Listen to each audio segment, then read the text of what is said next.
From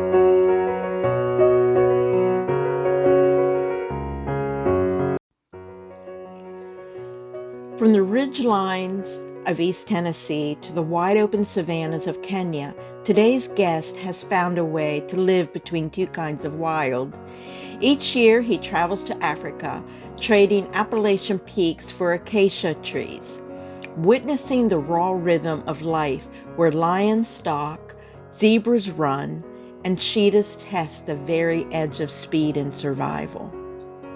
This conversation is about what happens when adventure becomes purpose and how the wild, in all its beauty and struggle, can change the way you see everything else. Stay with us. You won't want to miss it. I'm Christine Musser, your host. Welcome to the Wandering Pen Podcast.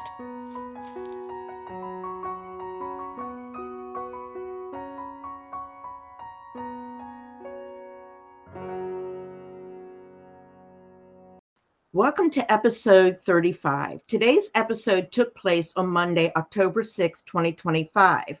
My guest is Brian N. Johnson.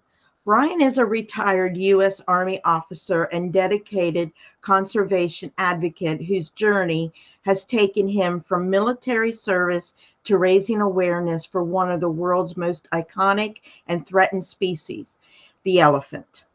A native of Lake Charles, Louisiana, Johnson earned a bachelor's degree in criminal justice from McNeese State University in 1989, where he also completed the ROTC program. His military career spanned more than 2 decades, with assignments across the United States, Germany, and Belgium before retiring from service in 2011. Following his retirement, Johnson turned his attention towards global conservation issues.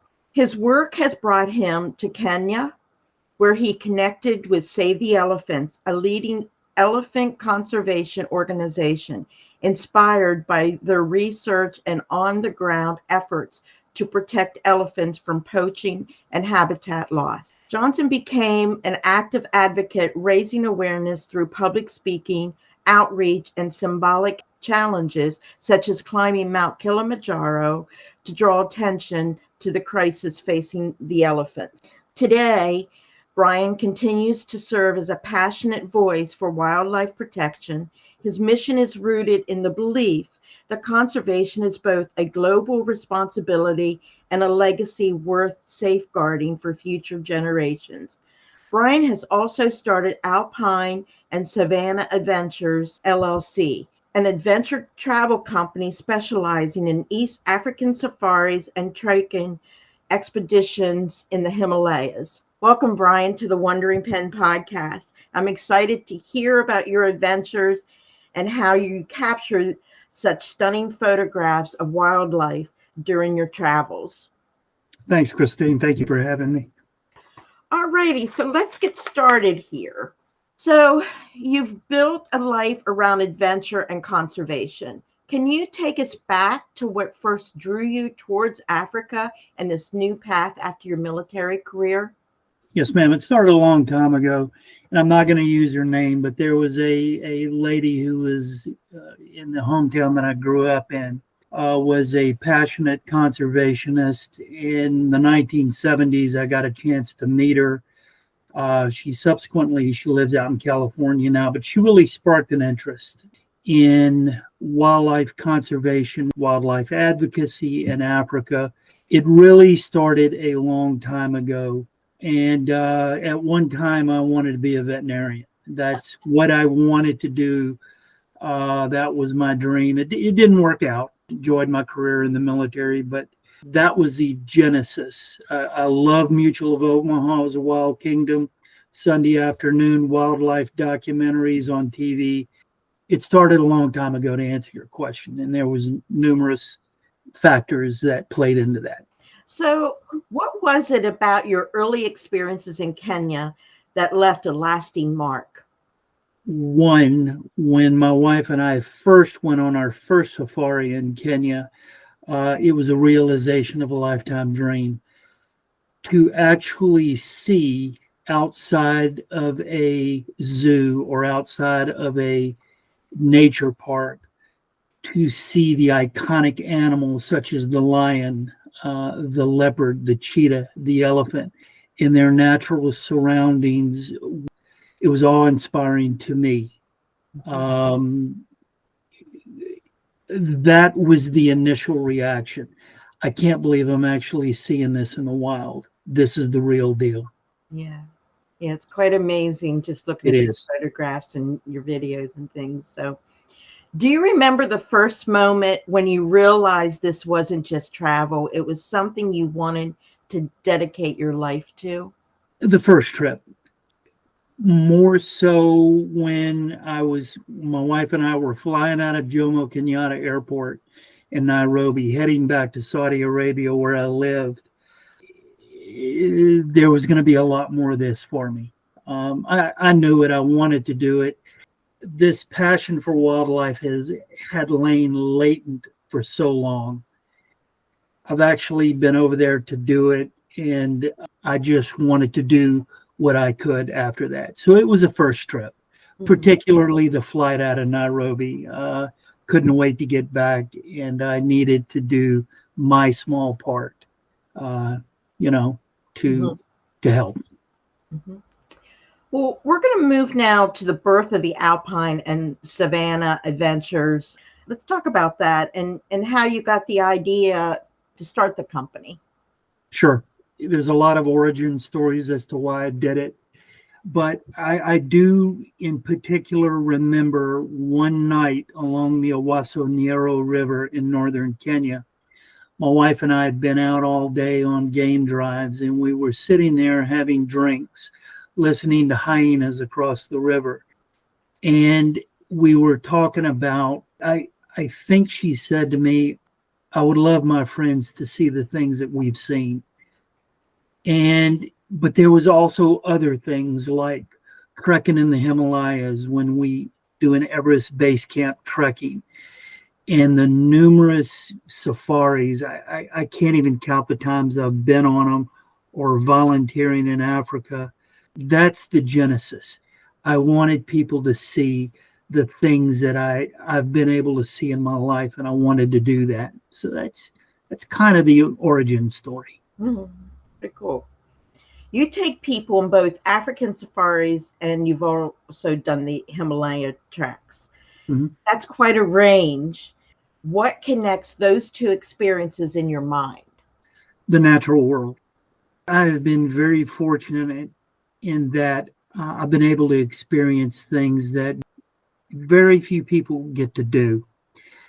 And in both cases, a safari in East Africa and Kenya, or a trek through the Himalayas, it's the earth, this beautiful Earth's natural spaces, and the flora and fauna in both places. But it's a natural spaces that are connected to me, and they're stunning. I am not so much a great writer as to put my thoughts into words about these kind of things, but they're awe-inspiring, and that connects them.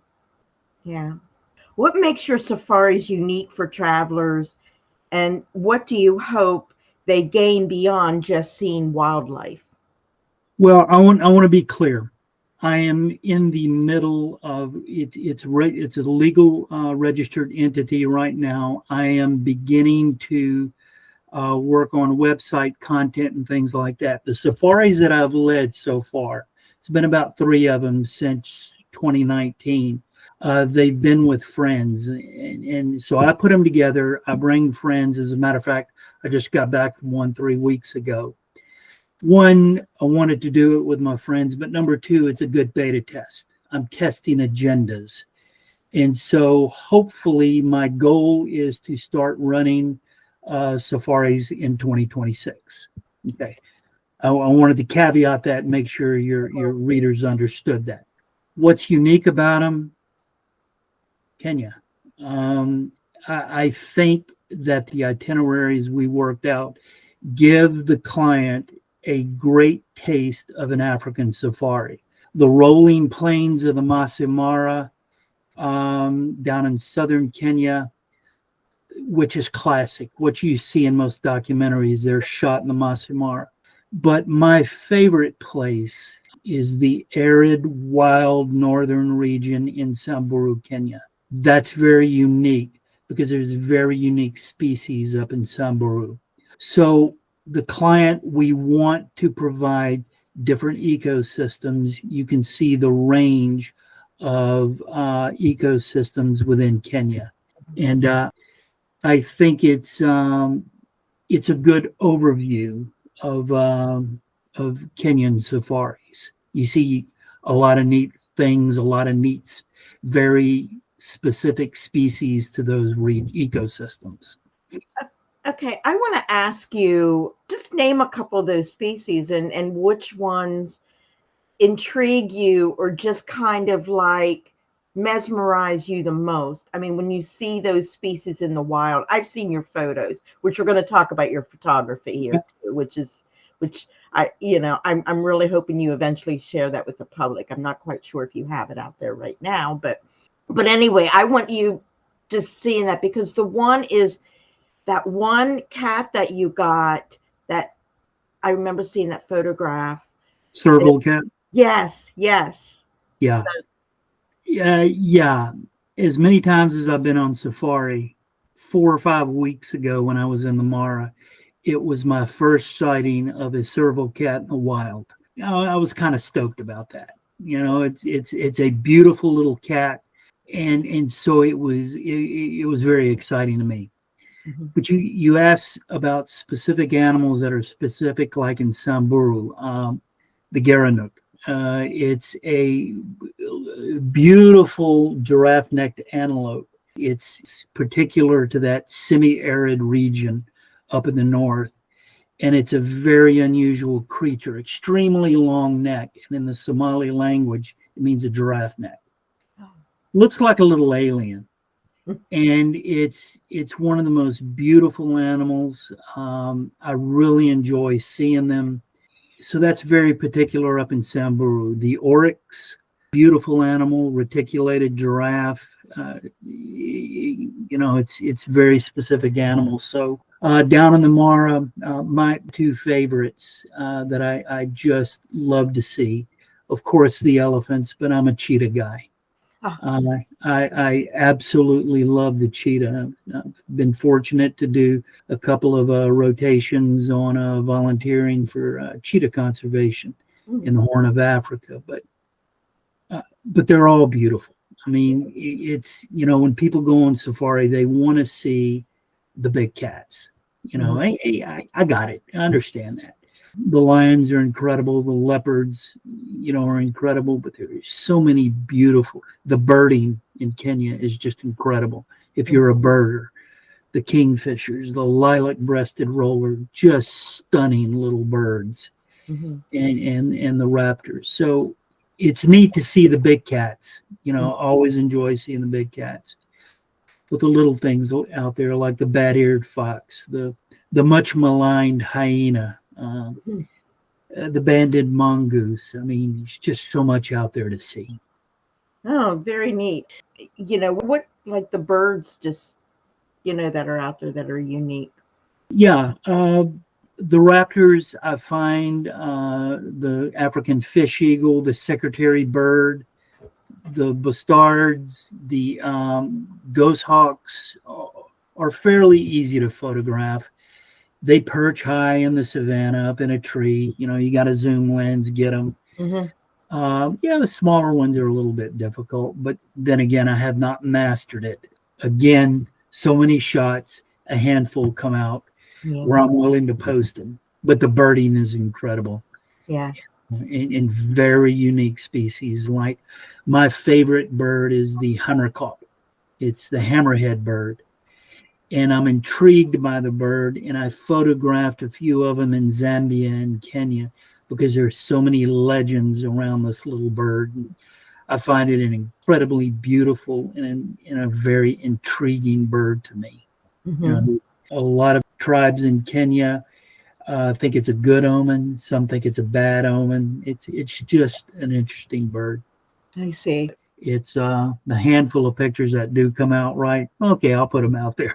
Yeah, well, I what you put out there is absolutely beautiful. I mean, they're Well, thank stunning you. and amazing. And so, the safari experience, can you describe what a typical day on a safari looks like?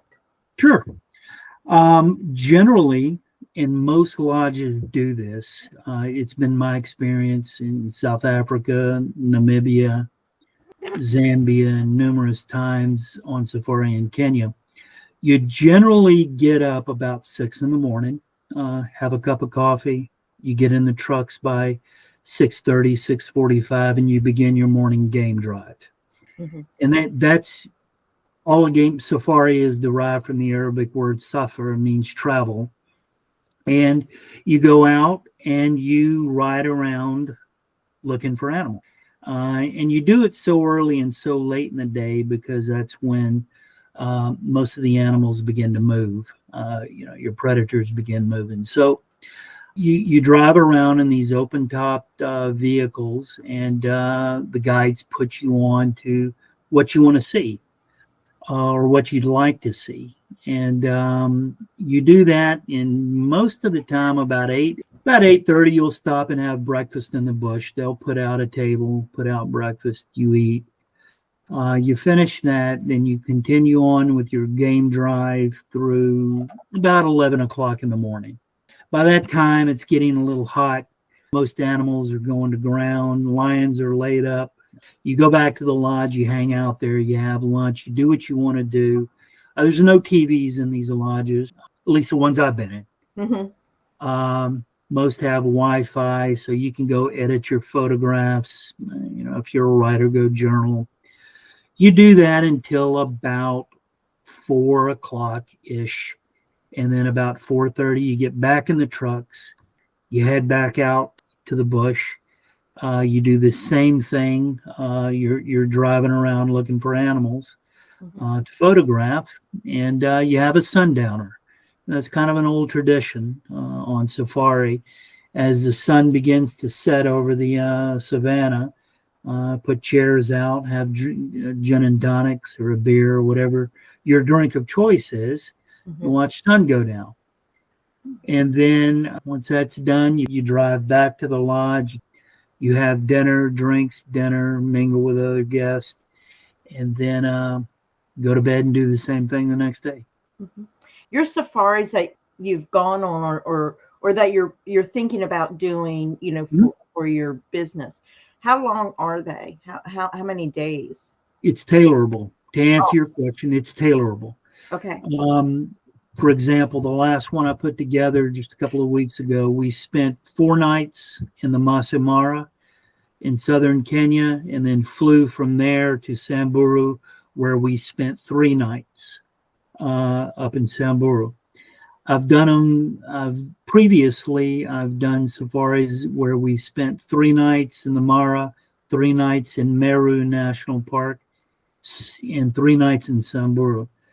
But it's tailorable. I always recommend a minimum of 2 nights at a location, a minimum. 3 nights better, 2 nights minimum. You get to know it. And then you can stay there for 2 weeks if you wanted to. Or you can jump around to various lodges in various parks, and you can do that. So it's really up to the client, what the client wants to do. Okay.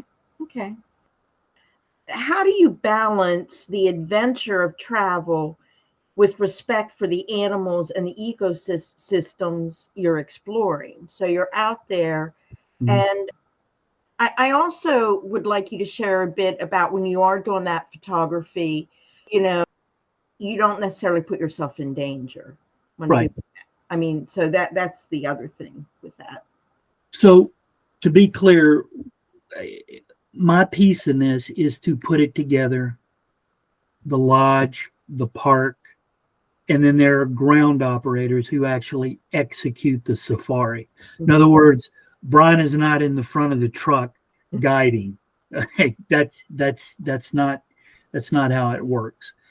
But you're touching on ethical guiding, ethical safaris, and we pick the lodges that do that.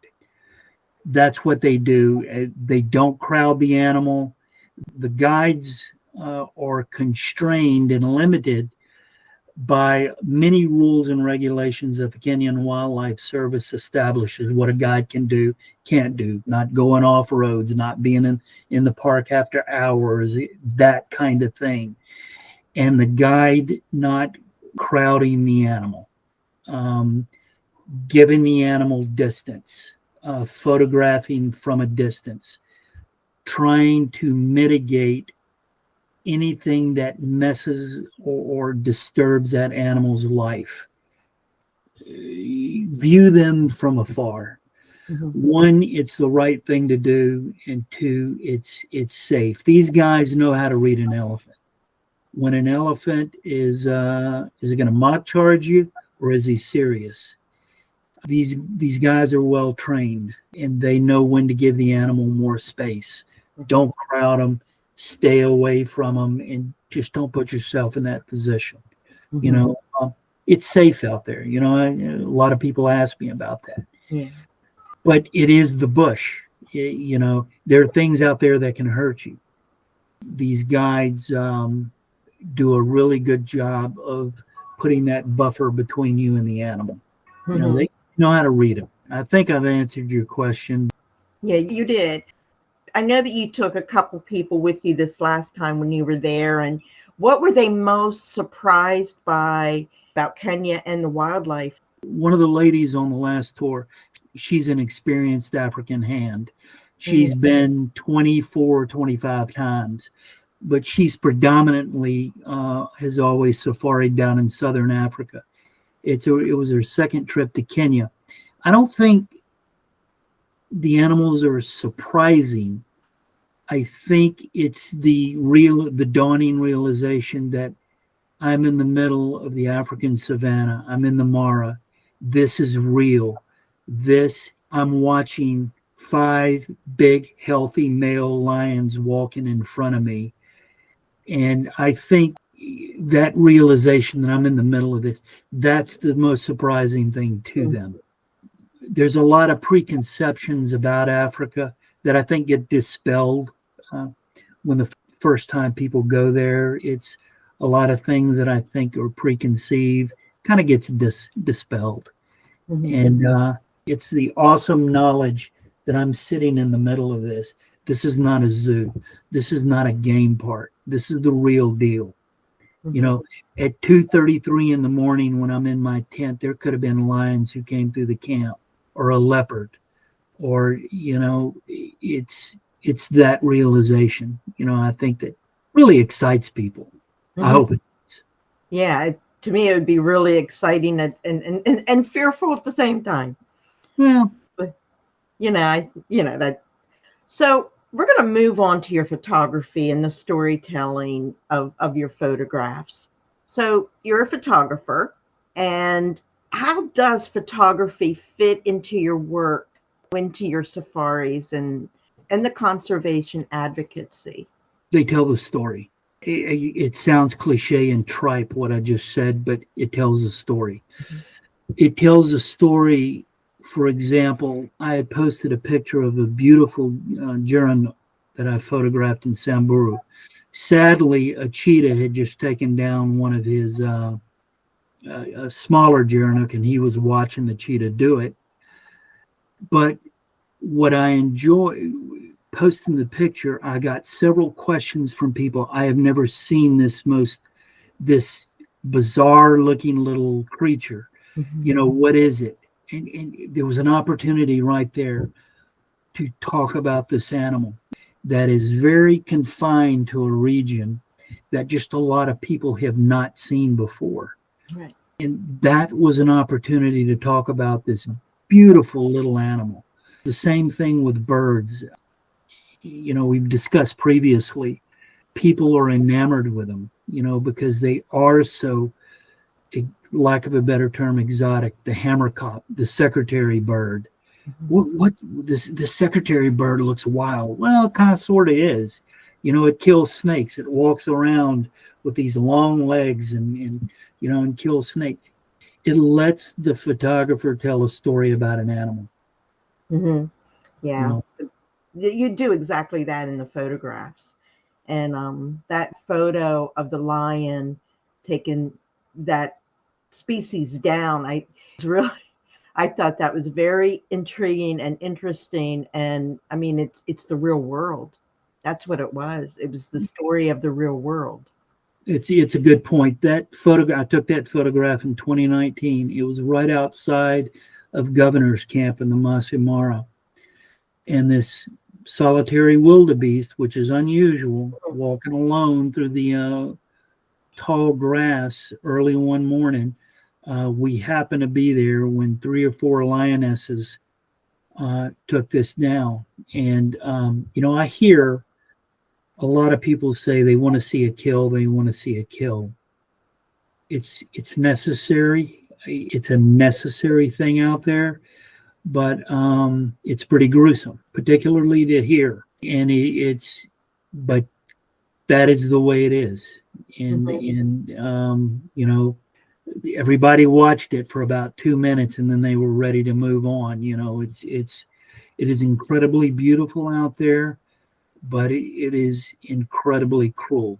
And yeah, But I know. it kind of like goes back to that cliche or whatever, survival of the fittest. Yep. I mean, it is, and it is nature and it's true life. Yep. Yep. Those lions have to feed, but it still doesn't kind of tug Right. at your heart when Right. you see a baby zebra who's got a limp. That's a death sentence almost. Yeah. My wife and I were in Neboisho Conservancy once. Heard this wildebeest calf crying, screaming, walking in his. The lion had taken down his mother, and it's grim. It tugs on your heart, Yeah. but Yeah. those lions have to feed too. So does a cheetah, and tells a story out there. Yep. So, do you have a favorite photograph or moment behind the lens that captures what this life means to you? Yes, one sticks out in particular, an elephant named Abdullah in Meru, Kenya. He died, but a big, big, big fella that my wife and I have had the good fortune to have run across several times in Meru National Park. And I captured a photo of him, a series of photos from about a mile away, walking right up to us. It means so much to me. I've had somebody commissioned an artist to paint it for me. Oh, wow. And that photo is probably my go-to default. It just shows the majesty of the Savannah elephant. And I treasure it. Yeah.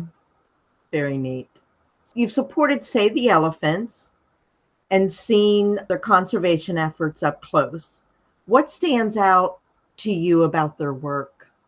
Yeah, I want to be clear. I don't work for them. I can't speak for their operations, nor will I. But I've done some charity fundraising climbs for them to raise funds for elephant conservation. But their dogged determination to ensure the survival of elephants globally.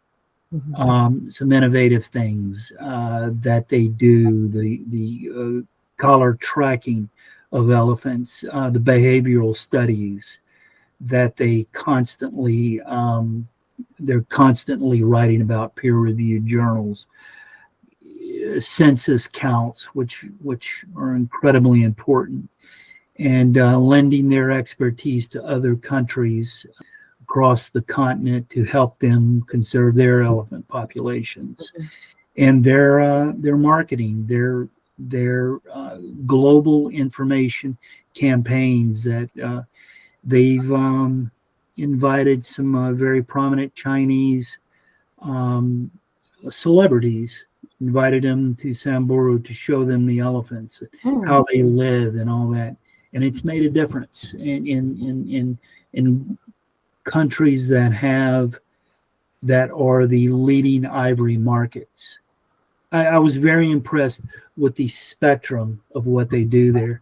And their research center up in Samburu, I've been to a few times. I mean, it's a pretty amazing place.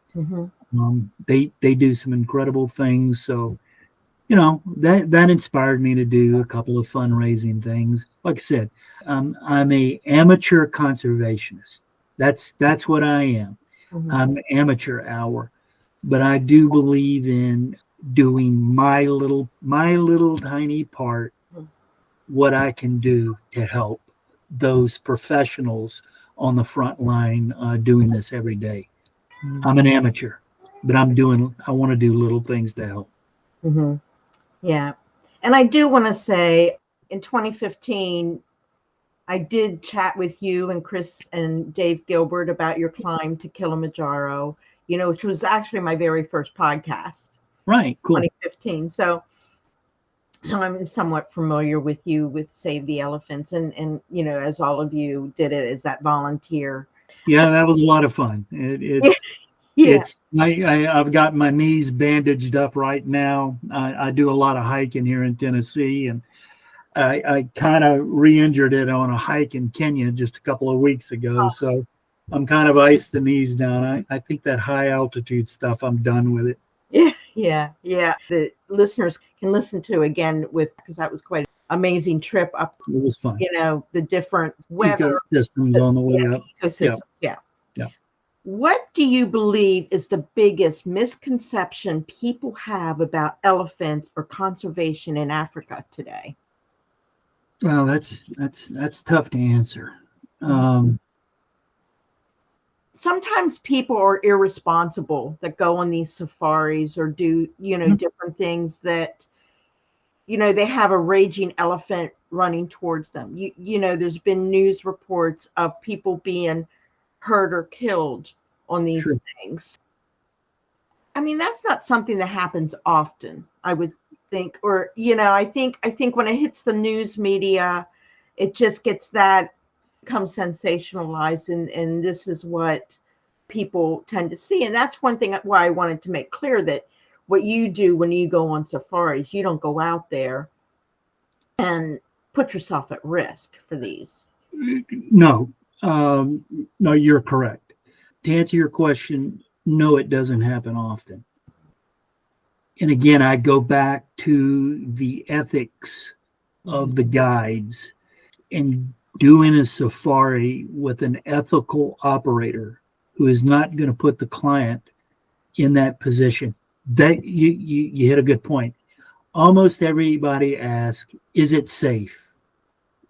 Yes, it's safe. Remember, you're not in a zoo or a game park. This is the real deal. This is where they live. I use the analogy of 2:34 in the morning. You're sleeping in your tent when you hear something break outside of your tent. You look out there and it's 3 lions moving through, or a leopard, or an elephant. It is safe. But that's the importance of using an ethical operator who does not put, because guides work off tips, and they're going to work themselves to try to get those best photo shots for our clients. The ethical operators are going to do that. They're going to provide the best service to their client, but they're going to do it in a safe and abiding with the regulations that the Kenyan Wildlife Service puts out. That's just the way it is out there. People get hurt. I think people get hurt when they kind of blow that kind of stuff off, do something for that selfie or that photograph that really is just not that wise. Give the animal distance. Give them distance, and you're generally going to be okay. It sounds like it's a lot of common sense. I mean, I have to think about, even in zoos, people get hurt, because they do something, they lack that common sense of what they should and shouldn't do. It's just like out in Yellowstone, with the buffalo, people just, and the selfies is the big thing, but It's just that responsibility as an adult. You have to be a responsible adult and common sense. You do, and there is an invisible security bubble that most clients don't see Hmm. that exists. Like after dinner at night, the staff walks you to your tent, okay, puts you in your tent, and they'll tell you, uh, you know, don't go walk around, okay, don't go walk around. And 99% of people abide by that. They're not going to do it. But, you got somebody who's going to, you know, um, just kind of flaunt the rules and you get hurt when Right. you do things like that. There are Askaris, there are security guys who are constantly walking around the camp, and so you in the trucks, you don't break the plane of the truck. People always ask about, you're in an open top truck, there are lines around you. You're not worried? Well, no, they're habituated to the truck. But if you start putting your hands out, you start standing up and breaking the plane of that vehicle, you're going to get that lion or leopard's attention. So just stay quiet, stay calm, stay in the truck, because they will. They'll walk right up to your vehicle. They'll walk right down the side. You could reach out and scratch that lion on the head. That's how close they get. Hmm. Just keep your voice low, stay calm, don't break the plane, don't stand up. You're going to be okay. Hmm. Hmm. Wow. It's been my experience. There's always anomalies, but that's generally it's been my experience. For the listeners, how would you recommend or suggest that they support conservation in a meaningful way, whether they travel or not? Yeah. Um, for elephants, specifically for elephants, don't buy ivory. Mm. That's kind of don't buy ivory. Um, and donate to legitimate nonprofits out there doing good work. Mm. Save the Elephants, Cheetah Conservation Fund, World Wildlife Fund. I mean, there are a lot of good people doing a lot of hard work out there, but it costs money. Mhm. Charity Navigator. You can find out if these organizations are legit. Just a little due diligence online. You can see what's going on, but they need money. They need funding. They need awareness. Listen to their podcasts. Listen to their live events.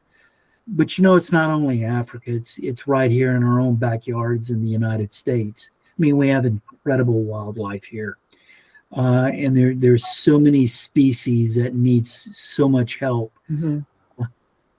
Africa's exotic and it's neat and it's cool, but we have some beautiful stuff right here in the United States that, the mountain lions, the gray wolves, the black bears, grizzly bears, and all of that. Get involved, learn about it. I always tell people, I find it here living in East Tennessee now. I can go on my own. So you may never step foot in Africa, but you can almost do a safari in your own backyard. And that's easy for me to say living here in East Tennessee. I've got bears, I've got deer, but the smallest biomes, lay in your rose garden and watch the insects. And it's a safari. Mhm. Go do that. It's all part of the adventure, isn't it? Absolutely. Absolutely. Okay, so if you had to capture the heart of what you do in a single sentence, now for me, that would be hard to do that. In a single sentence, what would it be? Hmm.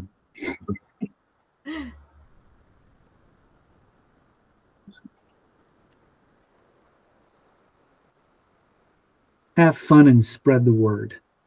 Hmm. So I'm trying to confine it to one sentence as you have a good time and spread the word.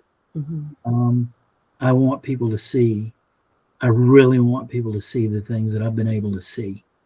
Mhm. And the world is incredibly beautiful place and fascinating, both in Africa and in your own backyard. Take advantage of it. Absolutely. Yep. So, Brian, I know you said you're just at the beginning of your business and setting up the website and all of that. Mm-hmm. Do you have any way of sharing any photographs or any of what you do right now? Sure. I've got my personal Facebook account. There will be a business one, and I have an Instagram account, it's my personal Instagram account, but it's primarily for my wildlife and nature photos. Okay. And that's under Brian N. Johnson? Yes, ma'am. Okay. Brian N. Johnson. Yeah.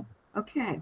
And the website, when the business website's up, of course, it's going to have gallery tabs and, and what I think are my best pictures, I'll put them on there, photos, and put them on there, and we'll go from there. Yeah.